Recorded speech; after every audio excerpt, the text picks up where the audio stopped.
জীবন বাঁচাতে এমনই করে ঘরের কোণে লুকিয়ে থাকে কুনো ব্যাঙ, কিন্তু লুকিয়ে থেকেও রক্ষা নেই। তাই কুনো ব্যাঙ কোণঠাসা হতে হতে বিরল প্রাণীতে রূপান্তরিত হতে চলেছে। অথচ কুনো ব্যাঙ আমাদের সমাজ জীবনে অনেক উপকারী একটা প্রাণী। মশা, মাছি এবং ঘরের জলাশয়ের আশেপাশের ছোট পোকামাকড় খেয়ে এরা পরিবেশ পরিচ্ছন্ন করে। ওরা খাই হলো পোকামাকড়। আমরা পোকামাকড় মারবো কি বিদেশ থেকে ইনসেকটিসাইড কিনে এনে মারবো নাকি আমরা? আমাদের ন্যাচারাল প্রেডিটারই তো আছে এখানে, প্রকৃতির সৃষ্টি আছে, একটা আরেকটা খাবে সুন্দর মতো, ব্যাস থাক না। যে এরিয়াতে ব্যাঙের স্বাস্থ্য ভালো থাকে বা পপুলেশন ভালো থাকে, বোঝা যাবে যে হ্যাঁ এটা আছে, মানে এনভায়রনমেন্ট ঠিক আছে। পরিবেশ ভারসাম্যহীনতার কারণে এই প্রাণীটির বেঁচে থাকায় যেখানে কষ্টকর, সেখানে প্রতি বছর নবম-দশম শ্রেণীর বিজ্ঞান কক্ষে কাটাছেঁড়া করা হয় প্রায় ৩ লক্ষ কুনো ব্যাঙ।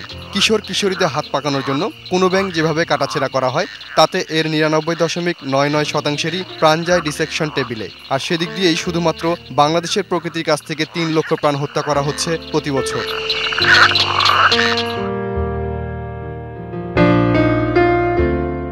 পৃথিবীর অন্যান্য দেশে স্কুল কলেজের শ্রেণীকক্ষে ডিজিটাল পদ্ধতির মাধ্যমে একটি কুনো ব্যাঙ কেটে তার ভিতরের অংশসমূহ ছাত্রছাত্রীদের দেখানো হয়। এভাবে প্রজেকশন করলে প্রতি বছর আমাদের দেশেও বেঁচে যেতে পারে প্রায় ৩ লক্ষ কুনো ব্যাঙ।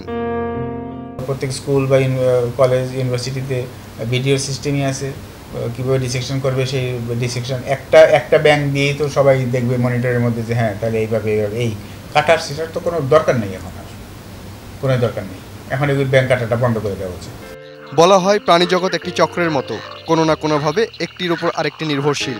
এখানে বড় প্রাণী ছোট প্রাণীর কোনো ব্যাপার নেই। তাই পরিবেশ ভারসাম্য রক্ষার খাতিরে প্রাণী হিসেবে মানুষের দায়িত্ব কুনো ব্যাঙের মতো ছোট অথচ উপকারী এই প্রাণীটিকে বাঁচাতে উদ্যোগ নেওয়া।